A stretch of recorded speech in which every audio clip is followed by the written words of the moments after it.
Hey guys, welcome to our final deviance class for the semester. Thank you guys for sticking with me, even though I talk so much and I say and like every other word. I've really enjoyed getting to teach you guys about deviance every other week during these lectures. This lecture is going to be mostly a recap with some interesting stories towards the end from the Soft White Underbelly YouTube channel to help recap and really drill those important aspects of deviance into your guys' heads. So, to start off, we're going to talk about norms and deviance. Is there a relationship between those two things? Yes or no? Yes. And why is that? Well, without established norms within our society, deviance couldn't really exist. How would anybody be able to break a norm or be deviant? That's what breaking a norm is, being deviant. If there weren't any norms, they couldn't. I included this picture because it makes me laugh. If you haven't seen this episode of SpongeBob yet, SpongeBob basically is made to feel bad about himself and his personality, so he tries really, really hard to be normal. And when he greets people, he's like, "Hi, I'm normal." So, okay, moving on. Now let's talk about the relationship between deviance and power. What is the relationship there? Well, those norms we talked about on that previous slide, we established that without them, deviance couldn't really exist, right? Okay, well, who's deciding what these norms are? No, it's not really everyone. It's the rich and the powerful and the influential people who are deciding what exactly is and what is not deviant. Alrighty, Rue. I know you guys are really excited to hear about this again, but it's literally the foundation of deviance, so you really need to understand it. So it's the ABCs of deviance. We're going to do this one quickly. A is for attitudes, which are beliefs, values, thoughts, ideas that are considered to be deviant. B is for behavior, physical actions that are considered deviant, actually doing things. C is for characteristics, which are physical traits or characteristics that are considered deviant. So, to start off with our soft white underbelly videos, I went through and watched parts of a few videos, but I ultimately decided on the 3 that I will be talking about now. And I actually watched these 3 all the way through. And each interview is going to be an example of our ABCs of deviance. So to start off, or this way, this is Tiffany. Tiffany is a 41-year-old woman from Ohio who has had / does have suicidal ideations, meaning that she has had or does want to end her life herself. Her parents got divorced when she was very young, and her brother was favored during her childhood and teenage years, which led her to self-harm and to cease any and all communication with either of her parents. I chose Tiffany for our letter A because suicide is always a very hard topic to talk about, and I noticed that out of the so many videos I scrolled through and saw on that website, I really only saw one, which was Tiffany's, about anything having to pertain to suicide, so I decided to watch hers, and I'm glad I did. But why is Tiffany my A example? Is it normal for somebody to want to commit suicide?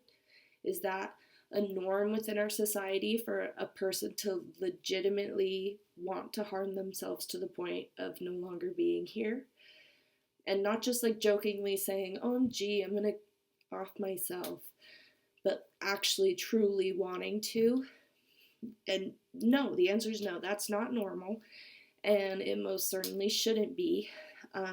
And so because of this, Tiffany is being deviant with her thoughts.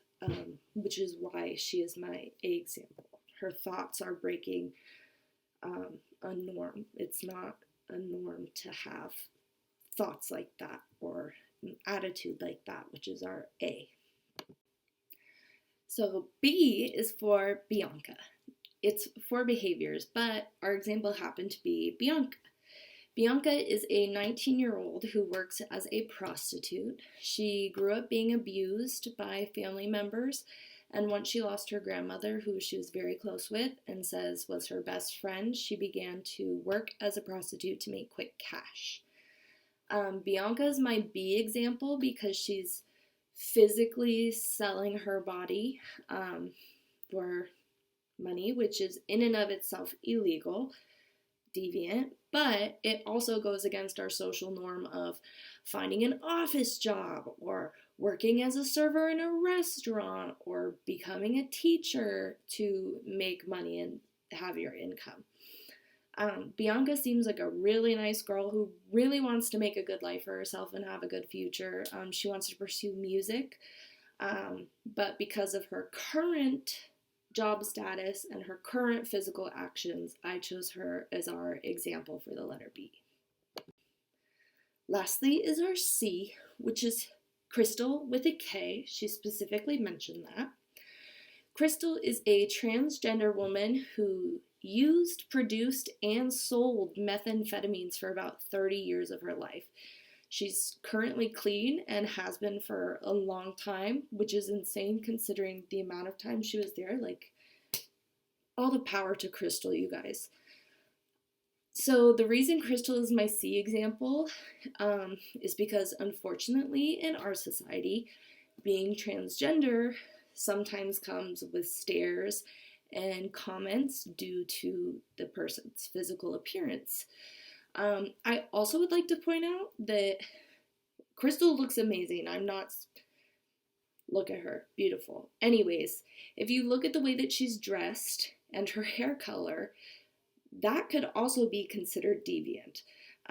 Instead of, our norms for hair color are usually brown, blonde, maybe red, black. Bright pink hair is not within our norms for hair color. So that's technically breaking a norm, and her very baddie biker coated outfit could also be considered deviant by some. But yeah, fun fact about Crystal, she has been sponsored by Robert Downey Jr. since she has been sober. And she was one of his first people he ever sponsored, ever. How cool is that? So why is all of this important? Why did I need to recap all of this? Because this is literally how our society operates. This is how people learn how to operate within our society. If you want to get a really professional, super fancy government job, you're gonna need to know what the norms within our society and the norms within that group of people, the government people, is. And you need to know what they are so you can follow them to a T. Without norms and deviance and something to act as a guideline for human behavior and actions, it would just be free will. It would just be everyone's free will. And I'm sorry, but personally, I do not trust for every American citizen to just use their free will all the time. There needs to be something to serve as a boundary for what's okay and what's probably not great.